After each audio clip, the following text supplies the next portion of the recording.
Happy holidays. Welcome to day 3 of the 25 days of flows.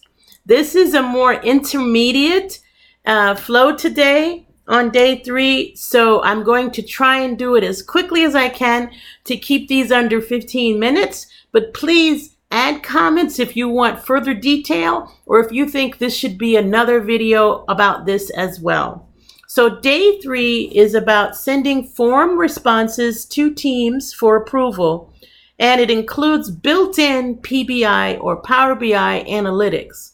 So just to break that down into the business scenario, we are dealing with a group of construction contractors who are not in our Active Directory. There's 3 of them. They'll be building something for us, and they have already received design drawings, but they need a place to post their RFIs for these drawings so that we can answer them.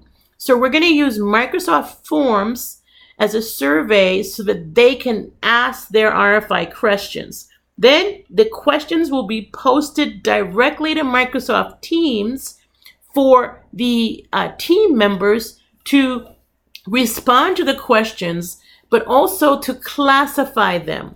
So the response is the answer to the question, but the classification tells us what kind of RFI that was. And you'll see that today. And then both the responses and the data will be sent to Power BI for some analytical trends. So no stress on your part. You'll be able to download this flow. The only thing is there are some prerequisites, okay? In order for this flow to work, you're going to need to make a Microsoft form, right? And so you would go to Forms and you're going to make a form with these questions. You're also going to create a Teams channel for the posting of the approvals and a Power BI streaming data set. So that I told you this was going to be intermediate. But all 3 of these things took me a total of 15 minutes to create. So it's not a big deal. Even a brand new Flow user can do this, but it's such high value, right? So you'll want to apply it to your own business scenarios. I'm going to have a link below with some more information about what is real-time streaming in Power BI, because that's kind of a special feature that I really love. And I use it with Flow a lot because sometimes I just want my data in Power BI, right? And believe it or not, you can actually use Flow to push the data directly into Power BI, into a data set, or even it can do 2 data sources at the same time. So you can put it in Power BI and put it in CDS and put it in SharePoint, wherever you want to do. It's really easy. You'll use the same process. So starting with the prerequisites, I just want to show you the form first. Basically, the form is just a Microsoft Forms form. So you go to forms.office.com. Really easy to build these forms. You'll click, you'll create a question. You'll just hit add new. You'll pick what you want. You'll add the question. You can add as many options as you want. I actually put the contractors' names in here. If you have less than 10, it's probably best to collect them here because they're outside of my Active Directory. I don't have any profile information, so I need to make sure that this form has everything that I need. I also took the 10 or the 6 drawings. I think it's fine to have, a certain number of drawings here, and that they can ask questions about. I think if you had a lot of drawings, you might want to change how it works. Maybe you'd group them by type so that you section out your form for each type of drawing. But I just kept it simple, and I have 6 drawing references. Well, actually, I have 5 drawing references, and then I give them the option to say it's a WBS reference, right? It's not actually a drawing. Then I have their question spot, and I turned that into a long answer and a contact email address. And this is because, again, this is anonymously filled out because they're not in my Active Directory. So I have to have them opt in with their email address so that I can be able to get the response back to them. And I made all of these fields required. so that they would support my business process. So whenever you're doing forms like this, remember what's required for your process to run and make sure that those are required fields. The next thing I did was I went to Power BI. I chose a workspace.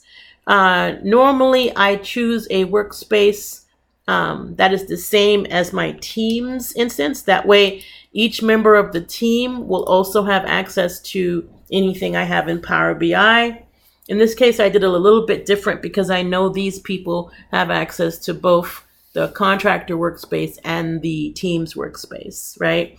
And so here, if you just look up here, you can create a streaming data set. So just create streaming data set. You choose the first API, and then you hit next, and then you give it a name, right? So I'm just going to give it a name, and then here's where you put your fields in. So general contractor, drawing reference, and I'll show you the finished one. I think you saw it in the deck. But remember that when you're doing this, make sure you change the data types as well.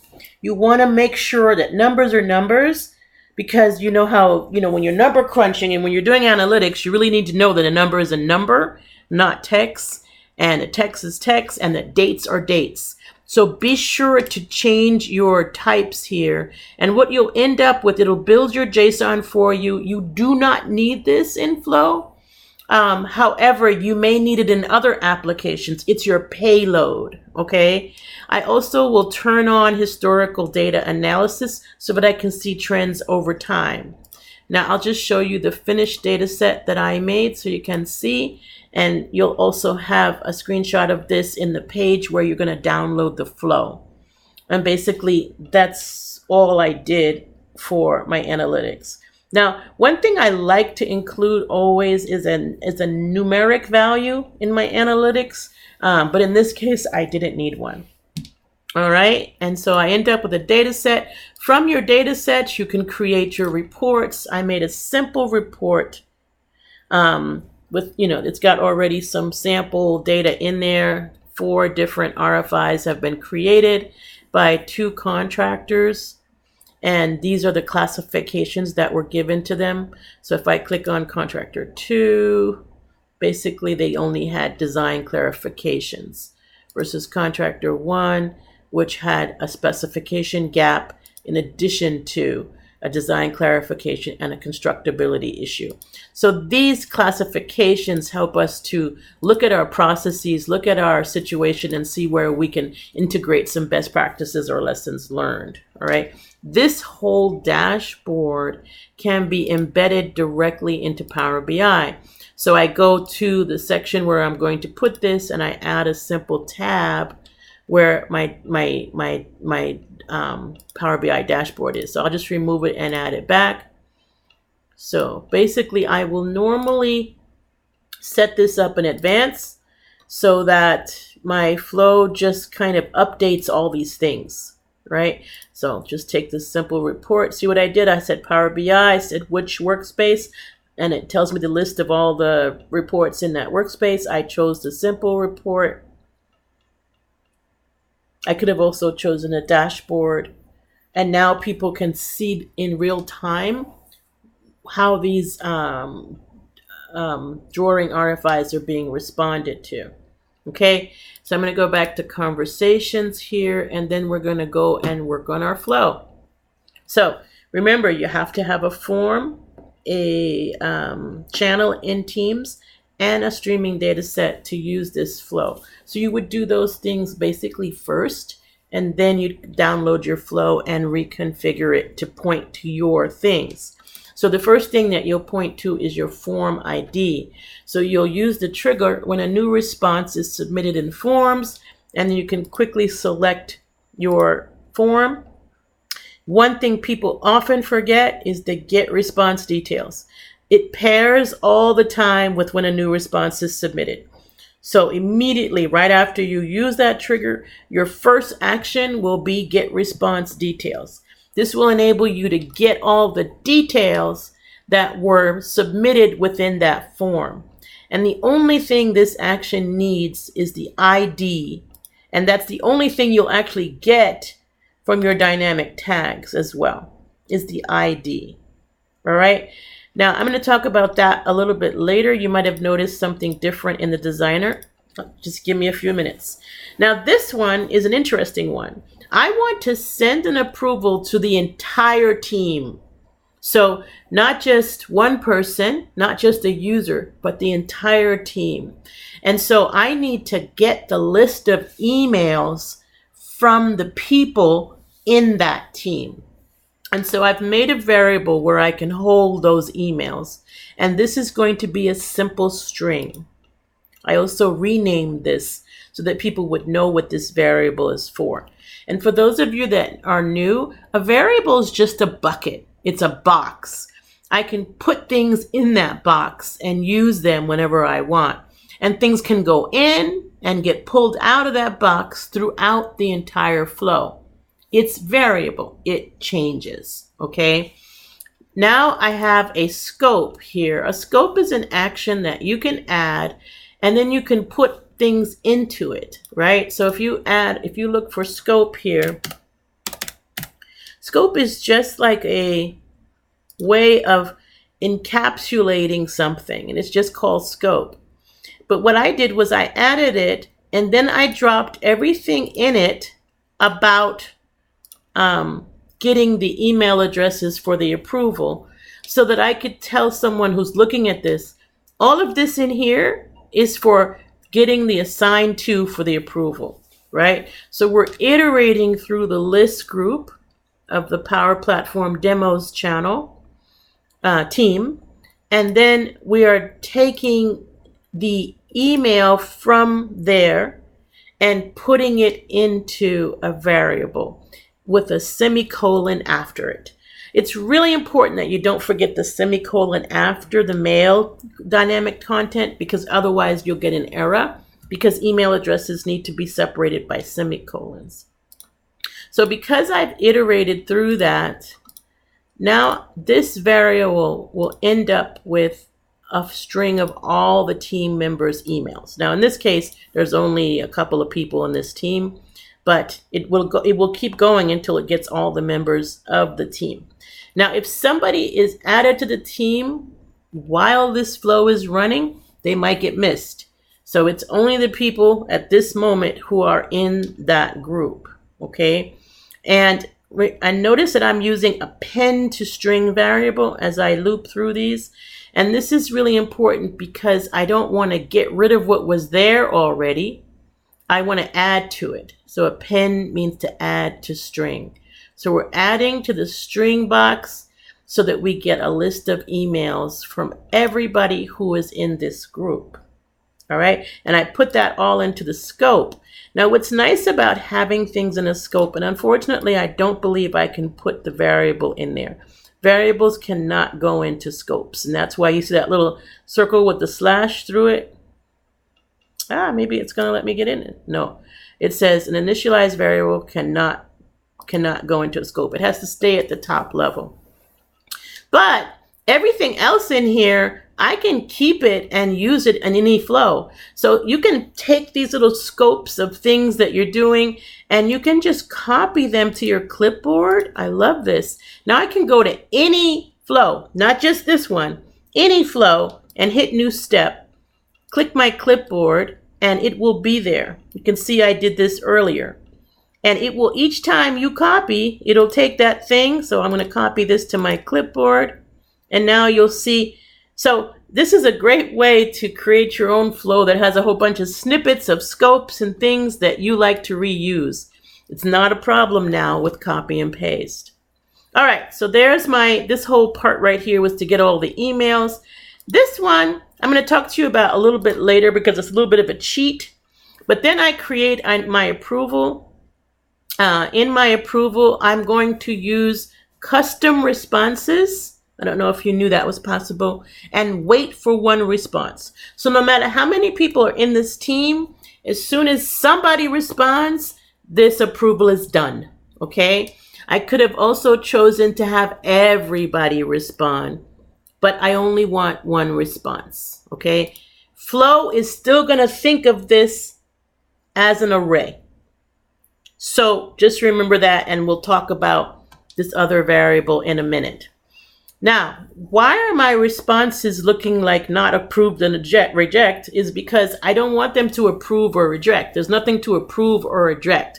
I want them to classify the RFI to tell us whether it looks like a design clarification to them, a constructability issue to them, a site conditions issue to them, or a gap in our specifications. This will enable me to push that information out to Power BI and kind of track which contractors are asking the most valuable questions and what do their questions show us about what we need to revise, refresh, or refine, right? We are going to be learning from this data as well. Notice that when I click in here, it gives me my dynamic content as well. So one day you and I will use dynamic content in response options to show you the power of that as well. Then I have a title, which is basically, let's do it shorter because I think in my test it looked too long. So RFI received from, and then I put the general contractor's name here. Then I assigned it to that list of emails. So that var emails right here, which has everybody's name because of what we did in the scope. And then I filled out my details. Now, I will say that posting approvals to teams, the formatting of the approval is a little bit different than the approval center. It depends totally on how Teams understands its formatting. And what I notice is that when I put extra spaces, at least 2, even 3, I get an empty space. With 3, I get a blank line. I don't always get a blank line. So just add spaces between if you ever want a blank line, and you'll get one. All right. And I just typed here, please clarify this RFI and then reply in the comments area. Comments will be forwarded to the GC because that will be the answer. However, the classification will not be shared externally. So now they know their comments going straight to the GC as an answer, but their classification is only going to be used internally by us in our Power BI analytics. And so we send them everything they need to answer this question. We're not going to waste their time going back to forms. We don't need a link to anything. We're going to put everything in context right there in Teams where they normally work. Now that that approval has been created, we're going to immediately post it as an adaptive card to our Drawing RFI's Teams channel, and this is where it hits Teams. Up here, it will go straight into the Approval Center, so they'll be able to respond in Approval Center in their mobile device, in their email as well. But this is going to surface it in Teams. Now, what's important about this is that we need to do this before we do the wait for an approval.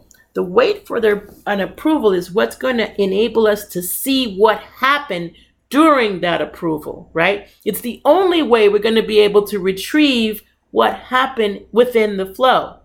So we need to add that, but we need to make sure we post first, because this wait for approval stops this flow until the approval criteria is met.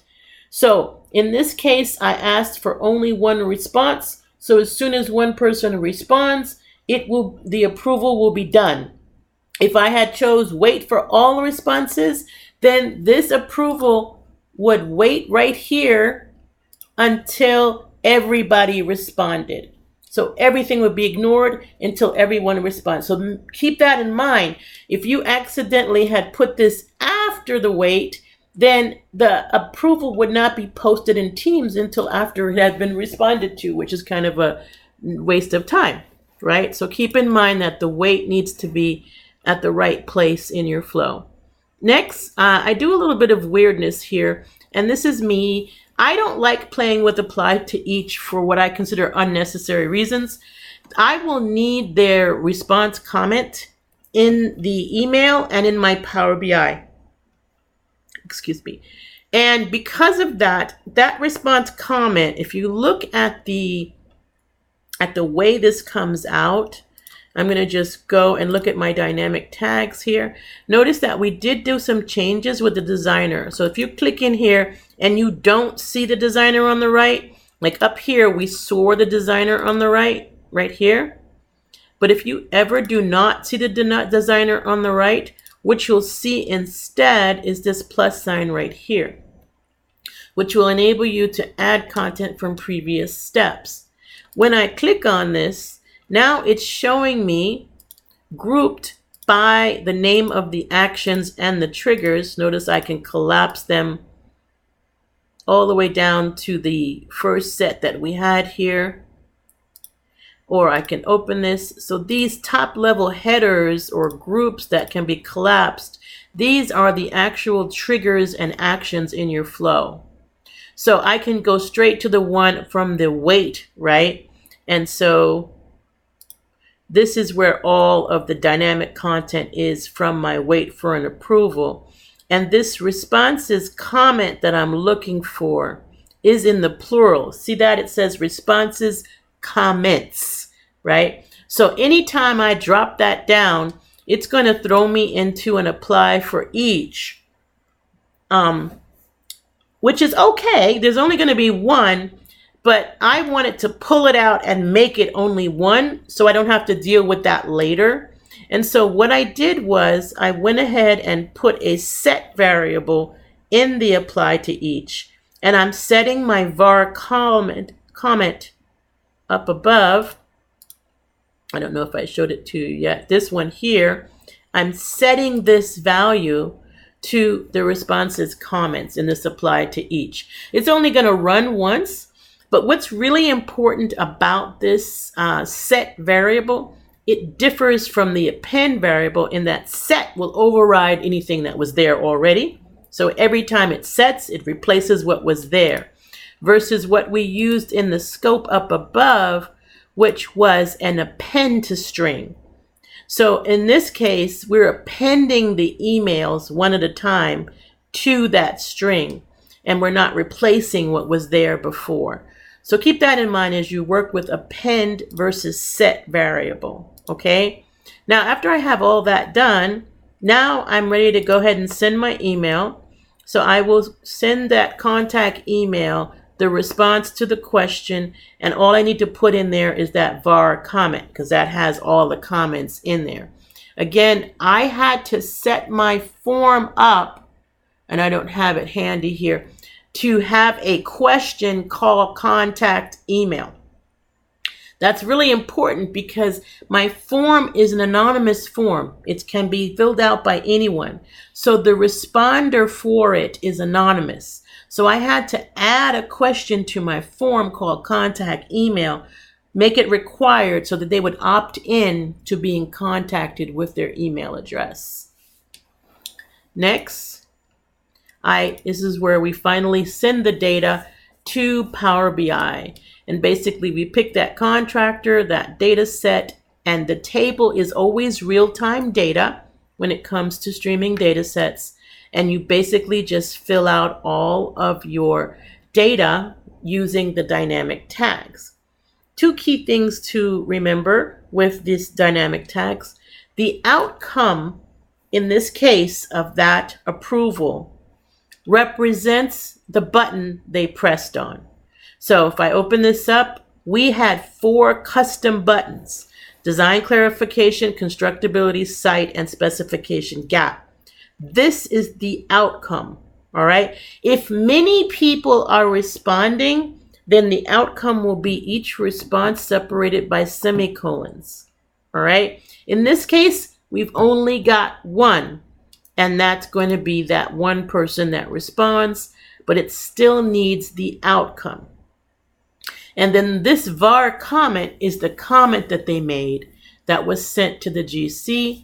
And then when you're doing an approval, the wait also includes the completion date, when the approval is submit and now it's done, okay? So I also included that. And basically, by bringing all these things together, we can do a quick, we'll do the form. So I put the form back on the screen. Let's do contractor 3, because I think we embedded this Power BI dashboard, and what we have here is contractor 1 and 2 have already submitted something. Let's do contractor 3. All right, so I'm going to go back to forms, contractor 3. Let's do this one. Let's just ask a question.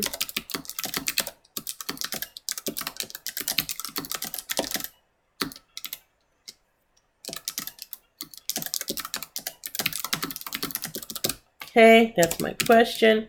And then I'm going to put my email address in this tenant so that they can respond, submit. All right, so that immediately kicked off our flow. So let's go back. We can see that our flow is running. It basically is working its way through all the steps. It's created the approval. It's also posted it, but notice it's stopped with an orange circle over here. This means I'm running, I'm waiting, I'm not finished, all right? And this will not be finished until at least one person, that's the qualification in our approval, at least one person has to respond. They can respond from the approval centers, from their mobile phone, or in this case, since we posted a card to Teams, they can respond on Teams. So here you can see the approval pasted, RFI received for contractor 3, who it was requested by, the date. Please classify this RFI and reply in the comments area. Comments will be forwarded to the GC. However, the classification will not be shared externally. So they realize now that their comments are going to be shared with the contractor, but their classification won't. That will just be used for us internally. Here's the date they posted it, the contractor name, the drawing reference, the question. Okay, and now they can classify this, right? So I'm going to classify this as a specification gap, and I'm going to indicate no, that will not be necessary due to materials listing in section 4 of spec 100. Okay, so now I'm going to send them to the spec to get the answer to what those screws should be. And then I'm going to submit this. Okay, now as soon as I submit that, the flow will continue and finish. Because remember, it is not going to do anything until somebody answers. It went and sent an email to the person who asked the question with the answer to the question, which was their comment. And then for the Power BI dashboard, it added the response. So if we go back here, you can see that the approval collapsed. It does collapse and lets you know what they clicked on and what comments they said, as well as giving them a link to the approval centers where they can look at the approval. But also, since we embedded our Power BI dashboard directly into the team, we see that that automatically popped up that the contractor has submit something for a specification that hasn't been talked about yet. If we click on it, we'll see that that was a specification gap. Okay, and how you configure your Power BI dashboard to work is completely up to you. But notice how instantaneously I get real-time data on what's happening. I can start to perceive that we have a problem with spec F-14S. People are having too many questions about it. There's been 3 questions about that one drawing. So we might need to check into that. We have a specification gap. We need to go fill that gap. Maybe they're not getting a reference to that section from the drawing. So they need to be linked to that section. And so we're learning things that we can do to make our business outcomes better. And this is what the Power Platform does best. It brings people's information they need in the context of where they need it. And then it provides insights for the data so that they can see longer term improvements and they can get better and get those better outcomes they're looking for. So I hope you enjoyed today's flow in this 25 days of flows, the Power Automate Advent Calendar. And I hope it demonstrates to you how collaborative, excuse me, I'm catching a cold, how collaborative these services are together. Take advantage of using them in collaboration, and your teams and your organization will have better outcomes as well. Wishing you a very happy holiday, and I'm looking forward to talking to you more tomorrow at day 4 of the 25 Days of Flows, the Power Automate Advent Calendar.